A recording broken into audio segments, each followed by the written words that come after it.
So, do you remember when we were talking about, like, we mentioned briefly in an episode what our superpowers would be? Oh! If it was based off of us, like, in the real world. I have completely forgotten. Also, good job remembering. Forgot what okay, I remember what I was going to say. No, I don't remember, because when we record, I black out. Oh, that's fair, yep. Okay, so kudos. Thank you. Sometimes I remember good. Powers, IRL. Knee-jerk reaction, I want to teleport just so I don't have to drive. I can go visit family in the Philippines on the weekends without spending $1,000 on a plane ticket. But that would be super nice. That doesn't speak of me. Yes. Because when we had first talked about this, Barbarian Zab asked, while we were watching My Hero Academia, he did specify quirk. Yeah. So it's got to be reflective of you. Mm-hmm. All right, you go first. Okay, so this was very funny because I said there were only 2 things I could think of that would make a lot of sense for me. I remember now we were talking about Foster's Home for Imaginary Friends. Yes. Okay. And I was saying, oh, this is a conversation I feel like we've had before, but in a different context. Mm-hmm. The first thing was when I was still doing a lot of knitting, I was like, you know how, like, what is his name? Best Jeanist does. Like, he uses, like, jean fabric to, like, do stuff. Basically that, but with knitting. Like, so yarn, like, literally creating, like, beasts that could do stuff. That was the first thing. But seeing as that's not nearly as core to me as this incredibly overactive imagination, I thought it would be something way more akin to, like, I need something that I write, and then I can literally pull it into the world. Oh. So, because I do a lot of writing, don't laugh. I was gonna either way. I think this is not the first time. It's not. We recorded me laughing at dude. It's not. I'm sorry, I'm a child. It made it worse because you said don't. I felt it. I felt it coming. You heard yourself say it. Go on. Yep, I heard myself and I was like, dang it. Since I do a lot of writing and also a lot of reading, something book related or writing related made a lot of sense for me. And then I was like, yeah, but the reason I write is because of my crazy overactive imagination. That's how we even ended up here on this podcast, doing characters, because yes, I cannot stop. It's a problem. So I decided the quirk that would make the most sense is, I don't know what to call it. They all have names that make sense, but I wouldn't know what to call mine yet. I have to have, like, written down a character or something like that. And then basically, as long as it's written, what I have in my mind, I can literally pull off the page and create something. Anti-death note. Life note. Life note. That's the one. I love that. Yes. Oh, wow. I gotta draw this. This is gonna be your Christmas present. Thanks. You as my hero. Was that? Yeah, that was my whole whole life thing. note? Yep. Man, I don't even remember. I think when me and Barbarian Zab were talking about it, he was like, "You just know how to, like, see things from people's perspective." And I'm like, okay, so empathy is my quirk. That could be an interesting... Okay, so I have 2 for you. One is, we talked about at one point you doing something very food related. And so I almost thought of something similar to, like, Fat Gum, who needs to, like, store fat in order to essentially have the ability to soak up, like, kinetic energy and stuff. But yours would be more like food gives you energy. So, like, you get faster or stronger or something like that from eating. And then the second one was empathy would actually be really interesting, especially if you utilize that almost as a weapon. So it's not that you can see, it's you see things from people's point of view and you can force others to also do that. I feel like that would just, like, save the world. Instead of starting fights. Honestly, it could. So that's the thing. You wouldn't really be starting fights. Somebody would be on some bullshit, and you would literally be like, take somebody who's being victimized by this and force that emotion on them. You know what? I love that. Oh man, I have been on some bullshit. I'm sorry. I'm having a hard time. My mom works double shifts, and I'm just really, really abandoned right now. Or that. You could literally force them to, like, analyze why they're being this person. Either way. Your quirk would just be therapy. I think we figured it out. Yeah. This is it. Life note and therapy. We would actually make a great therapeutic team, by the way. I was going to say, I feel like we're going to be nemesis. Because listen, you keep, like, overpopulating the world. No. So I imagine if, like, you clear it from the notebook, it goes away. So it's not, like, truly alive. It's literally been, like, brought into existence, but it doesn't have, like, full autonomy and thought process and stuff. Okay. So it's like, if I just write, like, Iron Knight or something, or like Iron Giant, and then I like pull a freaking Iron Giant out. Like, he's obviously not real, but he can do work while he's here. Yeah. Essentially. That'd be rad. Yeah. But could you imagine the therapy team that would be of being like, I'm forcing you to analyze why you're on this bullshit. And then like, I just have a lot of issues with my dad. And I'm just like, Dad, work it out. Hey son, you want to play some catch? I think we could save the world. Honestly, yeah. We'd be awesome. See, why haven't the My Hero, like, creators just been like, hey, maybe someone should just, like, figure out why the evil guys are doing this. Here's the worst part, though. You do get some villains, because, like, you're never going to get rid of all the villains. Yeah. You do get some, like, prime example, I won't go into too much detail in case people haven't seen, but, like, Stain was one of those villains where it's like, he knows exactly why he's on his bullshit. Yeah. He just thinks he's right. And there's no helping that.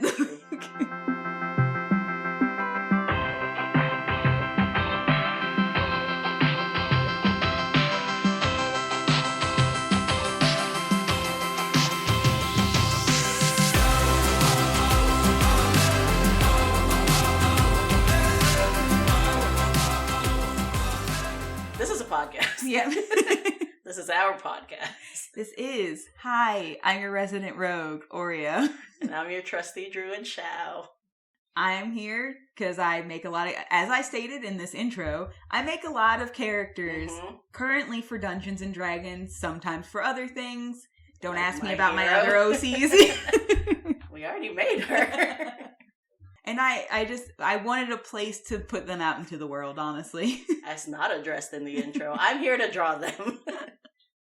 Which I guess would be like my third tier. Quirk. Art, yeah. I'm not here to draw them. No. It's on YouTube. Yeah. And also Instagram.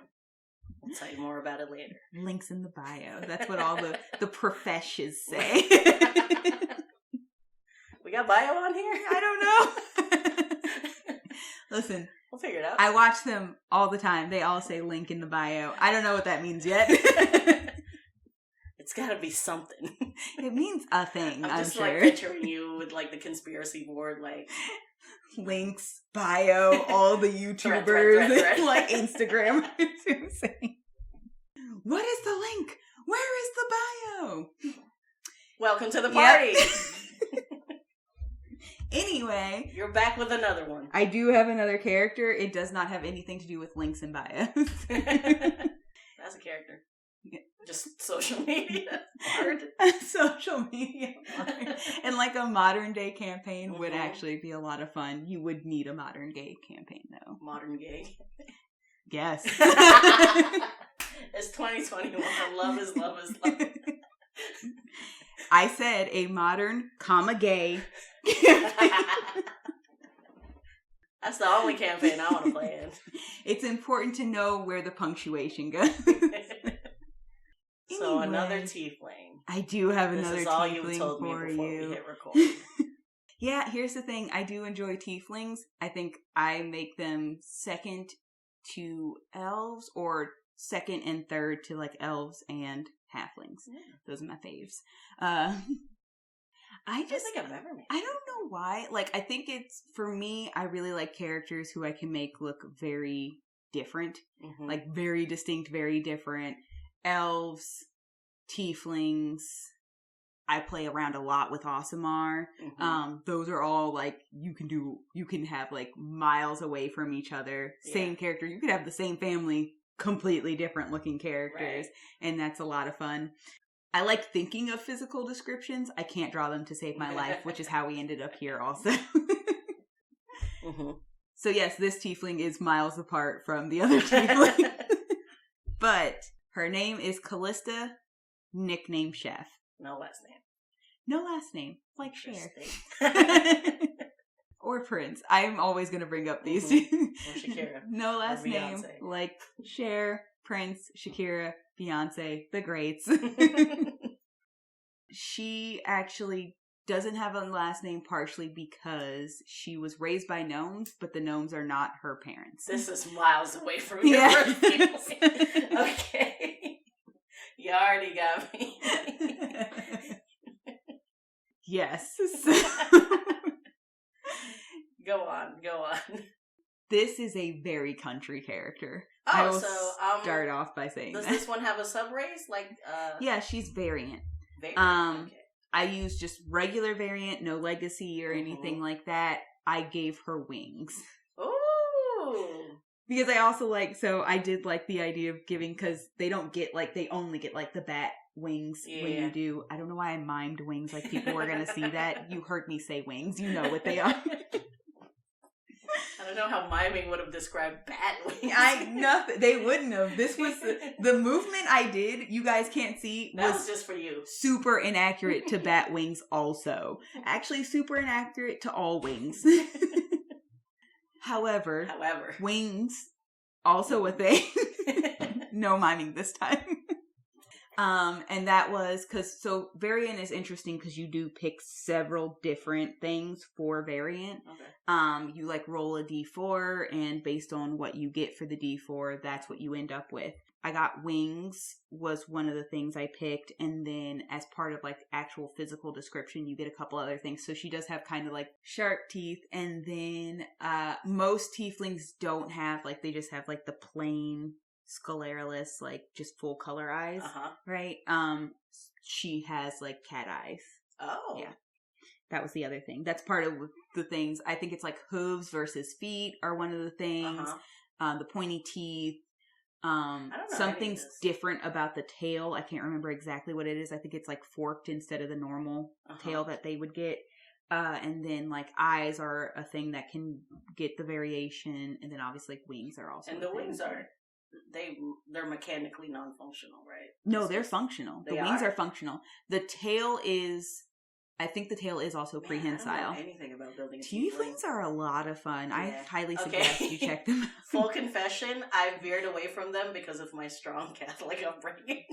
That's fair. I find tieflings very fascinating because very quickly you could just have the easiest description is tieflings can be cursed into existence. Yeah. You could have just somewhere in the background there was demonic bloodline, but I think a huge misconception is tieflings have to be evil because of the demonic bloodline, the same way a lot of people assume Aasimar have to be good because of a celestial background, but they're still people. These are people. They're not solidly demon, solidly celestial. In-universe they're biases. Truthfully, half person. So the human side just does whatever the fuck it wants.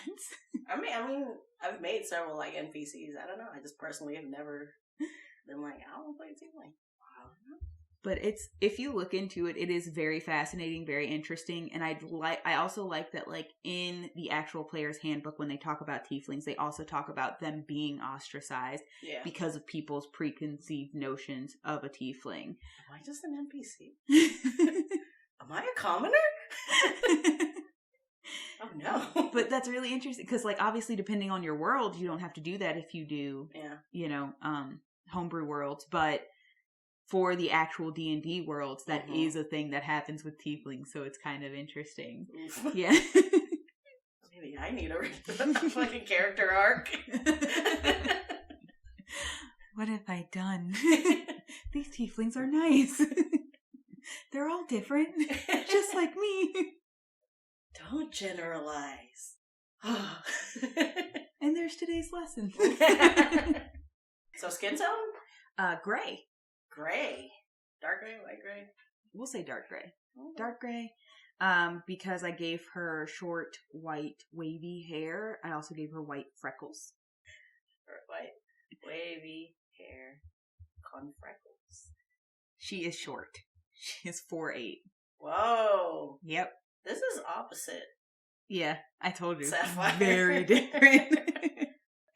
But I did want to touch on this last time we were talking about a tiefling, which was, we've seen in the forums, the debate. The skin tone debate. The tiefling skin tone debate. I hate this debate. Because on the PHB, it explicitly says shades of red and typical human skin tones. And people out here with purple tieflings, blue tieflings. And half the people are like, what the book said. It's probably less than half. And the other portion of the argument is like, but it's fantasy. You're a big, but it's fantasy. Oh, absolutely. I don't know if you noticed, but before this, my tiefling had indigo skin. This is a gray tiefling. Neither of those are shades of red or typical. So tell me why you hate rules, Oria. But I will also say the argument about purple to me is stupid because purple has red in it. You don't get purple without red. So that's a big fuck off in my book. Like, if your argument is, but purple, it's like, okay, but red exists. Like, do you know how purple happens? And the picture, I think the picture in the book is a purple tiefling. The picture in the book is a purple tiefling, so even the artist did not follow that rule if you're trying to argue hard for it. I'm like, when Wizards also said, fuck this rule, all arguments for it went out the window in my mind. I mean, first, I've never met anybody that's like, it's gotta be fucking red. I just think it's one of those things that rules do exist for a reason. Descriptions of how characters look are not rules. I honestly take most of them as suggestions. Like, they are suggested, this is usual, but then you could just have an unusual looking character. I think it says that in the Player's Handbook and the Dungeon Master's Guide, where it's like, this whole book is suggestions. Play the game how you want to play. They also how your offer table wants to play. Alternate rules. They're like, these are the normal rules. You can alter. These are ways you can alter those rules. The whole point of the game at the end of the day is fun. If you are so stifling that you're like, you cannot stray in any way from these books and what they say, most of your people are probably not having fun. So you're doing it wrong. So look around. And that's why that's one of the things here I'm like, skin tones entirely suggestive. It's not a hard and fast rule. Like, that would be like saying, I want my tiefling who is not variant to still have wings for no reason. That mechanically changes tieflings. That is a discussion that needs to be had. That is more of a hard and fast rule. Because there are specific things that you do or don't get based on what type of race you are. That, to me, is way more important than, like, if my elf is pink for no reason. Yeah, having a party member with a fly speed could tragically change, like, whatever encounters your DM has set up for you, because it could solve something easily if you could reach something via flying. Exactly. Yeah. So that, but it's like, I want wings for the aesthetic. Like, these don't work. Yeah, like, is it okay if I have these, then they don't work? That's a different conversation. Green light all the way. And that's kind of the thing. Like, I do think, even if you wanted your world to be close to the worlds that were created by Wizards, and you were like, tieflings are this, and you had a player who's like, I really want a blue tiefling. I really want, let's take Sapphire as an example, an indigo tiefling. I really want a gray tiefling. That literally changes nothing about how the tiefling is played. You could easily just make sure that it's mentioned, like, this is abnormal for this world. So people are like, oh wow, that tiefling is gray. oh wow, maybe it's not a tiefling. Yeah, like what? Maybe this is a different race. Maybe this is just a changeling. Like you can play with that and still keep what's usually thought of as normal for a tiefling, but also not take that from your player. Because that's a silly thing to, like, be so stuck up on that, you know? That somebody's not having fun because of this thing? Because you absolutely refuse to let this happen. All right. So we're on the same page. Yes, absolutely. It's fantasy, it's make 'em ups. As long as everyone's having fun, no one's getting hurt. Exactly. And they're not drastically trying to change the actual, like, play mechanics of this character. They just want to just let them have a purple tiefling. Let your tieflings be whatever color you want. I think in the DMG, it's like, hey, you can do whatever you want. Just be careful not to, like, throw shit off balance. Because there's some things here that are here for a reason. Exactly. I don't think the color of your tiefling was one of them. But yes. So she's gray. She's gray with white freckles. Yes. Short wavy hair. Yep. Okay. I did mention cat eyes, but I super forgot to say it's like black sclera, dark blue cat eyes, which is unusual for a tiefling also. So just because, but that comes from the variant part of it, the cat eyes specifically, because usually tieflings don't have like a differentiation between sclera, pupil, iris. Yeah. It's just a singular color. So, but that was what I rolled for her variant. Shit. What's the name of the ruler of the underworld in Charmed? Oh, the dark one, or is it the dark one? I think it's like the dark. No, is it not the dark one? The is it the Dark Lord? It's something very. I don't think it's that. That's Harry Potter. But it is very, very like it's in that vein. What is? Oh I'm my God, so sorry. How specific the reference, the frame of reference I had was to bring up you guys. I'm gonna remember this at some point. You know what I'm talking about. But yeah, I will remember this at some point. Just Storm when she changes the weather. Yeah. Etc. Yeah. That full white eyes. Vibe. Yeah. Yes. Still another pretty. I'm so sorry. No, I love it because I know we both really also loved Charmed. So. I'm so confident you understand. I picked it up. There's gonna be some like person in Missouri that's just like, what the hell is that? Yo, shout out to all our Charmed fans, like OG Charmed. Honestly, not the new one. We don't talk about the new one. I couldn't do it. I wanted it to be good, but I couldn't do it. Just a shame. But I hope people are, like, I do hope there's a generation out there who is all about this new Charmed and having a good time. I'm sure. You know what? Who am I to talk shit? I haven't seen any of it. I watched the first episode and I tried to do my usual 3-episode chance. I got halfway through the second and I was like, I can't do this. It just wasn't the same for me. And I felt like it kind of felt like old guys who have no idea what being woke is trying to write woke characters. And that's why I was like, they could just be strong and female and brown. And you don't have to change too much about how this works for it to still work. That's unfortunate. We could quit our jobs, turn it into an animated show. Charmed animated would actually be a lot of fun because there would be so much restrictions that don't exist anymore. We should do a Charmed campaign. You know what? I will say, I know we talked about possibly dipping into other worlds and things like that. I think Charmed would work really well with the White Wolf system, like World of Darkness. I think that's Mage. Mage is specifically the one made for like magic people. You don't say. So yeah, at World of Darkness, I think is actually vampires, and then I think it's literally just called White Wolf, which is the werewolf system. But they have like specific rule books. They can all interact with each other because they're all a part of the same system. I'm so And then down. they have a specific like rule book for what type you're being.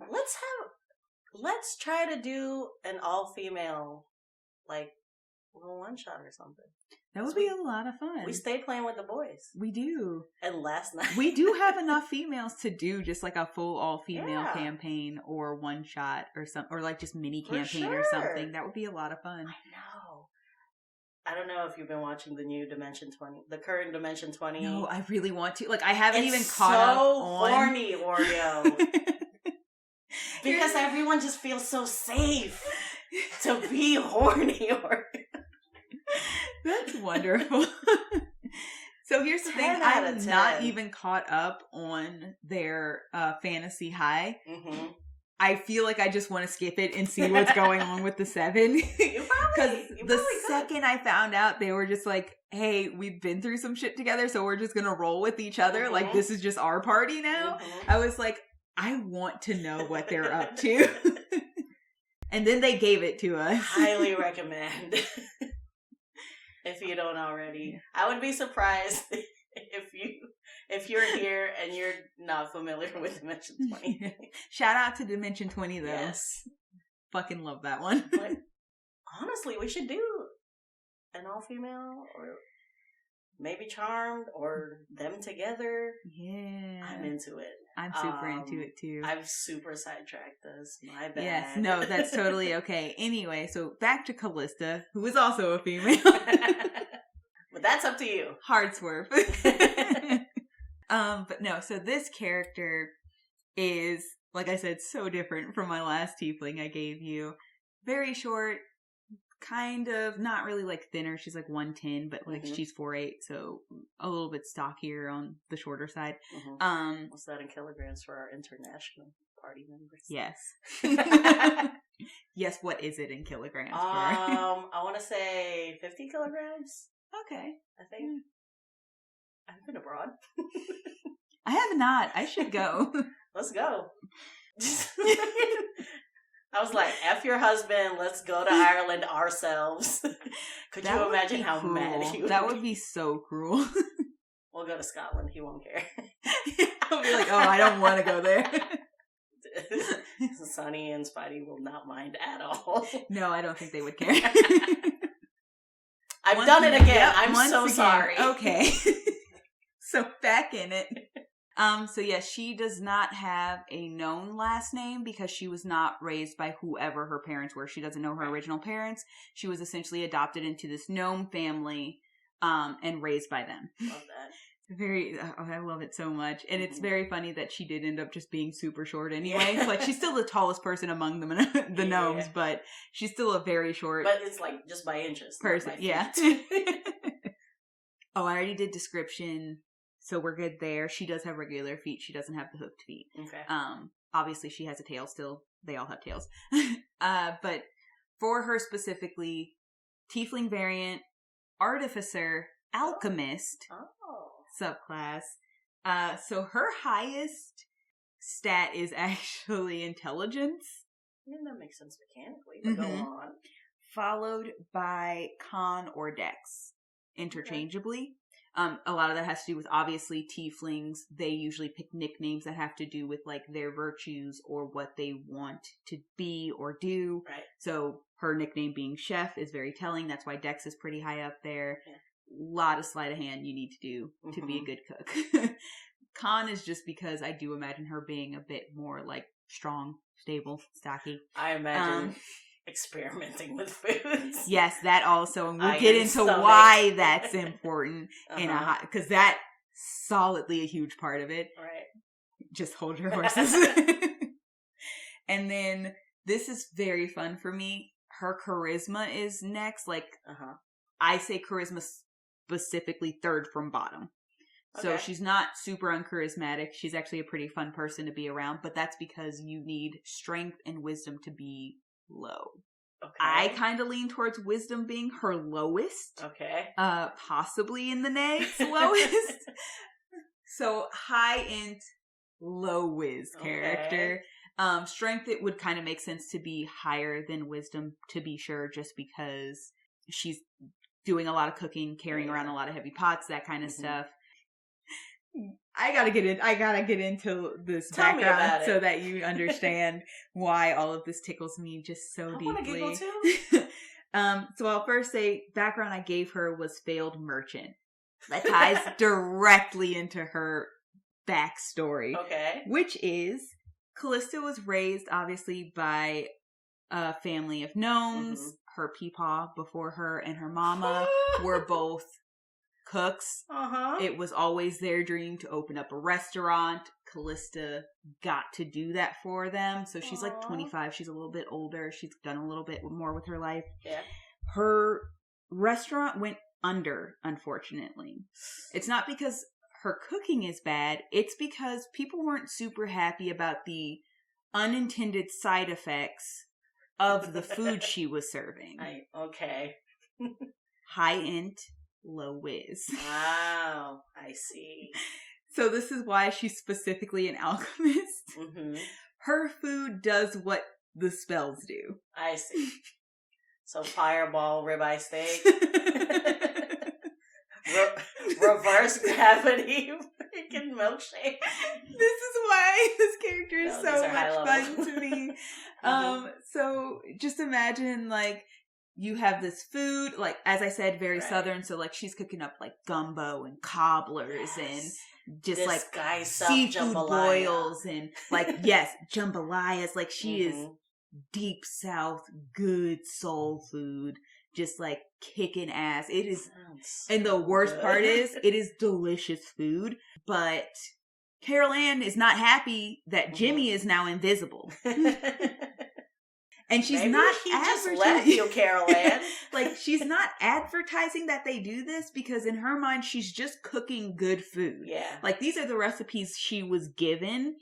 This also makes a lot of sense for gnomes because they tend to be, like, the tinkering race and stuff like that. So, like, I imagine what it is she has food recipes and she has alchemy recipes and she's kind of mixing them up. Okay. And she doesn't have the wisdom to understand not to put these two together. So she's just cooking up good food. She's adding a little bit of a twist to it by doing this, adding this extra bit from this other recipe. I see. But, like, now you're casting prestidigitation on accident. And so people got mad because, like, she's not advertising it because she doesn't think she's doing anything different or wrong. She's just adding a little kick, a little twist. Like, just thinking of, like... And, like, customers are like, the food is delicious. I'm tired of floating out of this restaurant. Maybe some people just need to have an open mind when they have a new culinary experience. Have they considered that shit? But so the restaurant goes over because people, like, under because people stop coming. So the whole reason she leaves home is, like, she's like, I need to find, like, the funding to, like, start a new, like, I'm not going to lose this dream. Like, we had this dream. I'm not going to be the reason we lose it. I need to go out and make money and get the funding to, like, reopen. But I should also figure out what exactly I'm doing wrong that keeps causing things to, like, explode or shoot off fireworks or people go invisible. It was really, really bad when that child was lost for a hot minute because he was invisible and he thought it was funny. So she's going out both to, like, figure out what she's doing. Once again, such low whiz. Like, so low whiz. She's so intelligent, like, recipe wise. She's obviously very talented. You're a 6 in wisdom. But, like, she's not. She just, the street smart, like, the wherewithal to, like, not put the spell components into the gumbo is gone. And that's it. That's the whole story. She just wants to get funding again and she wants to figure out what's going wrong that's making this a thing. For me personally, I kind of love the idea that, like, somebody just presents to her, what if you just keep making foods like this, but you just tell people what they do? Yeah. And then just, I don't know. Just open a magical, we will test this out, figure out what they do every time you make this, and then just open the restaurant with the expectation that there will be magical side effects. I feel like that's like an end of our thing. Yes. But so the fun thing about her is the way I made her is she literally just cooks. Yeah. Like, she is fully, like, if you want to give her, like, a feed or something later down the line, the chef feed is a great way to go about it. Absolutely. To, like, add into it. But when she does spells, like, she is, as an alchemist, obviously you play with that, like, these are actually potions that do certain things aesthetically. Hers is food. Yeah. She's, like, handing you a piece of cornbread that's going to do a thing. Or, like, throwing mashed potatoes that explode. Like, she's not making potions in bottles. She literally just has, like, she literally just has, like, groups of food that do things. She's got a quiver of spaghetti. She's just like hucking meatballs. I just keep thinking about the first time she like cooks for her party. Like, hey, I just met these people at the Somebody just starts glowing. So I gave her some pretty helpful spells specifically for it. Obviously, as like an alchemist, like these things are, and this specific type of alchemist, these things are really important. So obviously I wanted to give her spells that are more helpful than harmful. Yes. Because I don't want her accidentally harming her party. Yeah. And obviously, if she doesn't fully understand what she's doing, like, and I love the idea of a party who just kind of lets her keep doing it. Because they're like, oh, no, we can use this. Just keep cooking exactly how you're cooking. Yeah, could you imagine like a thorn whip jelly bean? Yeah, like in the middle of the fight, throw the jelly bean! Something like that. So I gave her like very simple cantrips. You know, prestidigitation, spare the dying, which will be super helpful. Just tell me how fun it's going to be to draw this. Full cook. This is going to be a blast. And then I did also give her some like really good, and I only want to mention these spells for this character specifically because I don't want to ever tell you like what spells you should stock depending on what character I'm giving you. That's entirely up to you. I stock what I think makes the most sense for them, so you should do the same thing. This character specifically, this has a lot more to do with because she doesn't know what she's doing. These are the things that she currently does. Mm-hmm.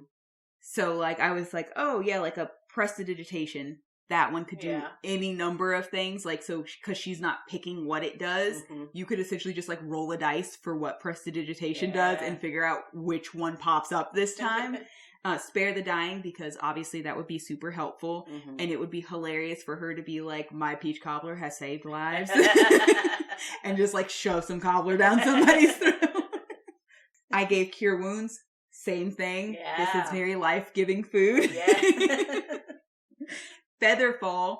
That one is more so like that one's helpful, but also I enjoy that one just because it's funny. Like, because that would be the one where they're like, I don't think this does anything. Maybe like a beignet. Yeah, like, I don't think this beignet does anything until it does. Because you would not notice for Chef, you made a regular food. Oh my god, this is just like a normal beignet. Congrats. And then this one was purely because of the cooking thing, purify food and drink. Yeah. And that's one she probably just knows what she's doing for. That's the only one she truly understands how to do. She's like, this is the only spell I know. What are you talking about? I read it in a book. Yep. We had some, like, health and safety standards to meet. Yeah. So I had to get, like, my actual restaurant qualified. This was a spell you needed to know. What do you mean, other magic? What about that other stuff that you do? What other stuff? The beignets?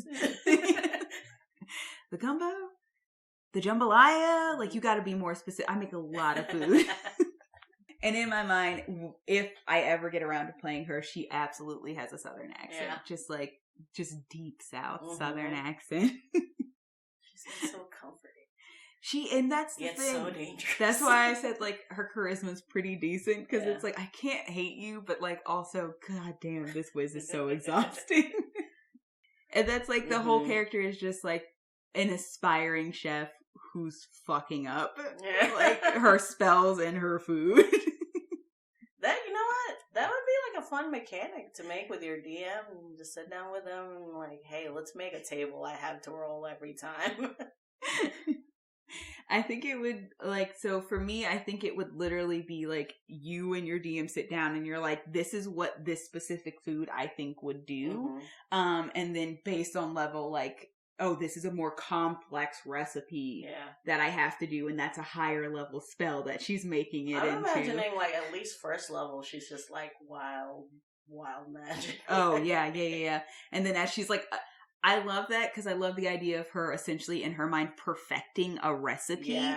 So once she decides this recipe is what's best, or even as party members, you incline her towards this is the one we like the most. Right. Essentially, it stops being that specific recipe stops being wild magic, and it becomes gumbo is always cure wounds. Yeah. Or like chicken pot pie is always prestidigitation. That kind of thing. And then obviously for things like that you don't know what they do until you need them, that is very fun with like Featherfall beignets. Who you don't know are what they are until you are in the middle of falling. And then that party member has to recount everything they've eaten in the past 48 hours. And that's also fun for your party because they would also have to interactively like learn. Yeah, I would encourage like, if you play this character, go to your DM and be like, these are the spells I picked. You figure out what is what, and then never like come back and tell me. And then all of you, your whole party, would also learn at the same time what this food does. This is a very interactive character. Depending on who your DM, this might work very well, or this might not work, and you might have to do a lot of the work on like, these are the spells I have. Because I tailored this one this way, now I'm rolling for however many spells I currently have to see what this one does this time. Which is also fun. Like, because you can pick the spells and then be like, well, she's mixing and matching because she's still trying to figure this out. So now I'm just rolling. Is this a cantrip that I just did, or is this a spell that I just did? And was it useful in this moment? Right. To that end, that would be really fun. Yeah, to that end, because the spell casting is kind of wild magic and not gonna be consistently helpful to you if you're willing to work that. Because this is a character I would probably say is not made for a beginner. This is way more like advanced intermediate. You have done a lot with a lot, and you kind of want to do something entirely different. To that end, obviously your actual weapons are going to become way more important because they're probably where you're going to do the most on purpose damage in a fight. in the first like levels 1 through 4. Yeah, absolutely. So I gave her a spear and a crossbow. Okay. And that's because, Con's not super, super low, so, like, she can get up close and personal, but she's short, so the reach is going to be important for her as well. So that's why I said, just also pick good weapons that you enjoy, because they're probably going to be your bread and butter for a little bit, no pun intended. Liar. You meant that. A little bit. But no, she sounds like a blast. She is. Like, I want to be at the table experiencing this. She is one of my most fun characters. That's why I picked her, because I was like, this character is kind of silly, but can be so fun to play. And I love when people take, like, the raw mechanics and super flavor them. That, like, you can't even see the class anymore. And that would also be fun because, one thing we do at the table is kind of go around and introduce our characters. Yeah. We don't usually, because we end up discussing them kind of as we're creating them before we actually start a campaign. We don't usually go around when we're doing our introduction and descriptions when our characters are meeting for the first time and tell what class they are. So just not saying, because your character wouldn't realize. Yeah. And I'm a chef. Yep. Would be a lot of fun while the rest of your party is like, what the fuck do they do? I guess tag along. We need to eat. And then the person says, the first time you're just trying to eat dinner. Your paladin tanking on the front lines just disappears. Why is everyone freaking out? What? Yes, that would be disturbing for them and the people they're fighting. So she's super fun, not heavy, just really pun intended, flavorful. But still, I'm gonna have to ask, how do we hurt this person? So my immediate thought is, a lot of her goals are oriented around this family that she has. My first thought is, especially because her peepaw is obviously the grandpa character, and she is telling essentially her mom, her grandpa, that she's going to go out, she's going to figure out how to fix this, she's getting them the restaurant back. Having her peepaw pass before she achieves that goal would be devastating. Well, that's just broke. I could never. Could I? Maybe I could. I will remind you, I have a character right now who might have a dead mom. Yeah. And a huge part of her only goal. Yeah, that's a mom, though. It's not a peepaw. It's not the same. It's not the same. That's just kill a mom. Parent. Easy peasy. But That's if it's hilarious. a pet or a grandparent, it's no. So some self taking her mom would also be totally fine for you. Oh yeah, you're like, that's easy. That's fine. I mean, adventurers become orphans all the time. Yeah, but people. But don't touch Peepaw. Yes, exactly. Or Mima, or pets, any of them.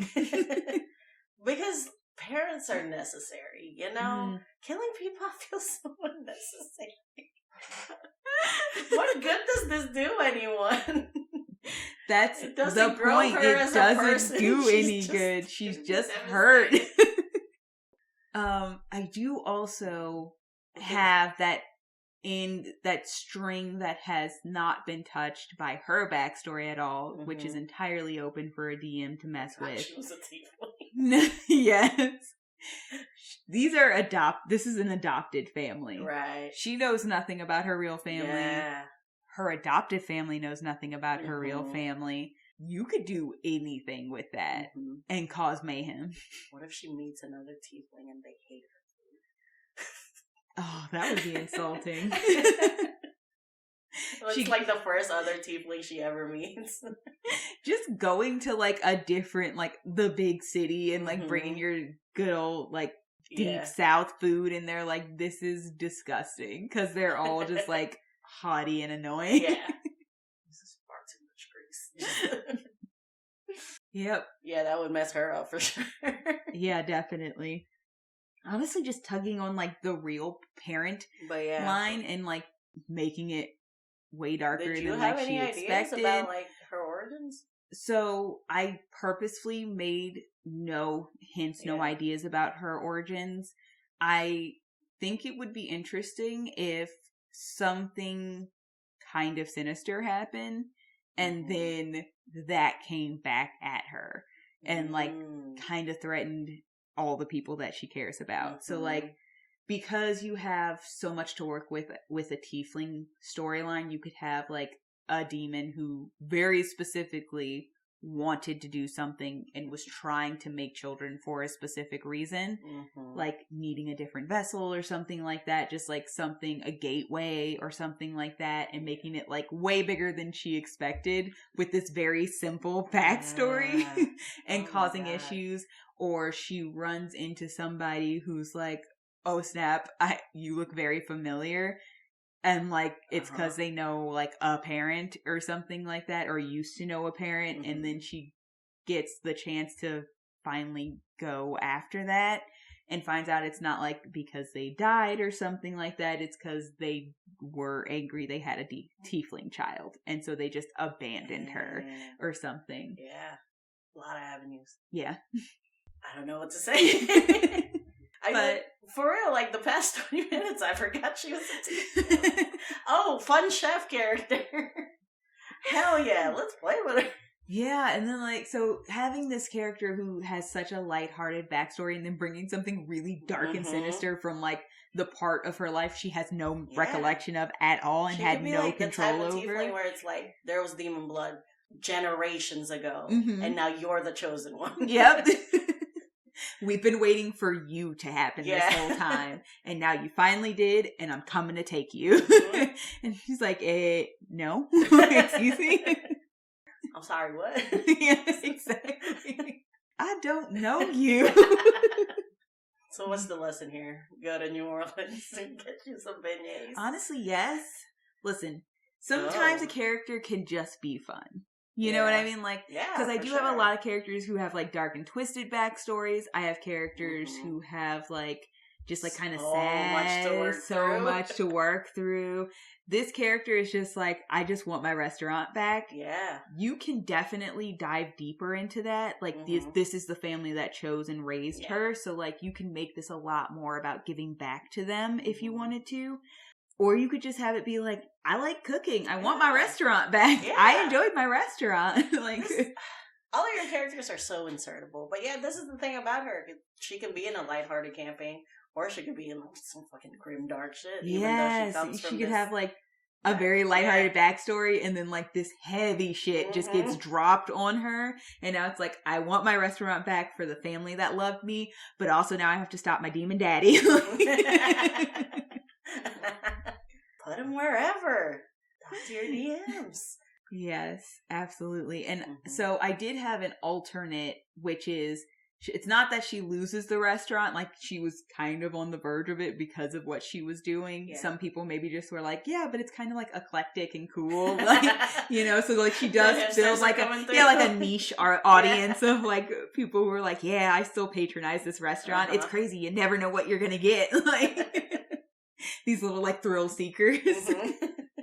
And then something about her origins, her past comes back and threatens who she considers her people. And now she's leaving because she's trying to deal with that before she loses everything that she's known her entire life. And that's the alternate. Those are my two alternate stories. I want to put her in a campaign that's a little bit more lighthearted. So my solid backstory I have right now is just like, I'm getting my restaurant back and figuring out what I'm doing wrong on these recipes. But I did have the alternate in mind of like, if this is like a heavier campaign, it could be like she had the restaurant, she had her dream, and then her past came back for her. Something she had no control over. And now she's like, I need to solve this problem before I lose everything. And she could totally be a dude. Yes. She can be whatever you want. Oh yeah, that's super easy to turn that one into a dude. There's literally nothing about that backstory that forces that to be a female. Or non-binary or anybody. All that. Yeah, so that's my very silly Alchemist. Oh, yeah. I very much want to be at the table. When she happens. I don't think I want to be the team for this. You just want to be in this party? I want to be there for the shenanigans. I don't want to miss out and have to be the one that's like, hey, let's stay on track. No, kids, rein it in. You want to be the one who's like, shenanigans yeah, side. Throw the combo, what does it do? For sure. I'm very excited to draw this one. You've seen Fighting Foodons. Yeah. That is all.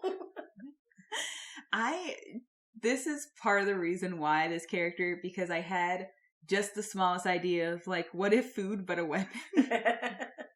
And I was like, how do you make that happen? And then from there I was like, well, it would have to be an alchemist because that's the only thing that makes sense for how you get food to become a weapon. Before they came out with Artificer. Yeah. And then I couldn't make the character for a while because Artificer wasn't a thing. And then when Artificer came out, I was like, oh snap, I can make this character. This could go. I could do this. Yeah. But yeah, I'm going to draw this ASAP. Which leads me into... we already mentioned this. Head of the episode. Oh my god, we never do this head of the episode. We're mixing it up, baby. But please tune in to our YouTube for Oreo's reaction whenever this does get completed. Rogue and Druid podcast. What else we got? We got an Instagram where you can also see the final product. A sneak peek of the speed draw. That's at Rogue and Druid. And please rate us. Does not have to be 5 stars. No. We're not pressuring for that. We want honest, constructive ratings. We do. Yeah, I was gonna say we would love it if you guys felt this was 5 stars. But also, if you're like me, just like don't even comment, but do rate us the stars. You know. Yeah. I don't like typing out a whole paragraph. That's the thing. I'm totally fine just getting like a rating and having that be whatever it is. I will say, if it's like 2 1 stars, hope it's not. But if it Explain yourself. I would maybe not that aggressively, but if you can be nice about it, we would love to hear, you know, any feedback. Good for you. I'm trying to be friendly. No, tell us. I'm trying to be a friendly rogue. So they don't see me coming. That's an oxymoron for sure. No. This is how you do. You're nice. Why is your voice lower? And then you stab them in the back. Why is your hood up? The room has gone dark. Bye, party.